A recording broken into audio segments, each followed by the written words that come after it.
In the controller organizer of the Logix Designer project, we add a routine by right-clicking the program to which we want to add the routine, and then we select Add and New Routine. When the New Routine dialog opens, we enter a name for the routine. If desired, we may also enter a description of the routine. Next, we need to choose the desired programming language for the routine. A routine may only contain logic from one of the 4 programming languages. So, to use another language, we would create a separate routine for that specific language. If a main routine does not already exist for the program, and we want this to be the main routine, then we set the assignment to main. Each program may only contain one main routine. Furthermore, the only routine in a program that is automatically run by the controller is the main routine.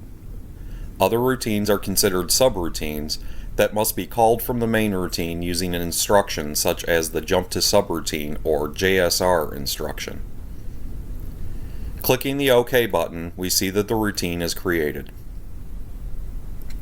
If we were unable to assign the new routine as the main routine because the program already had a main routine, we can change the assignment in the program's properties.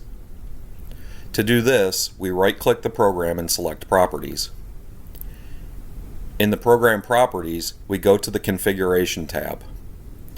Then we click the Main drop-down and select the routine that we want to be the main routine.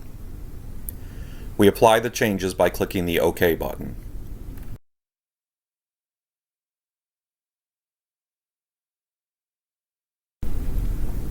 If the new routine is a subroutine, that is, it is not the main routine, then we need to tell the controller to run the routine from within the program's main routine.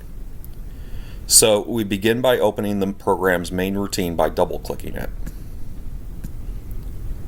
Now we can add a JSR instruction to the logic, and we assign the new routine to the JSR instruction.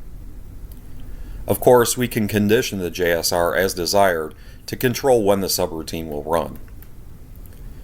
So when the controller gets to this rung, assuming the conditions are met, the controller will jump to the specified routine, run the routine, and then return to scanning the main routine.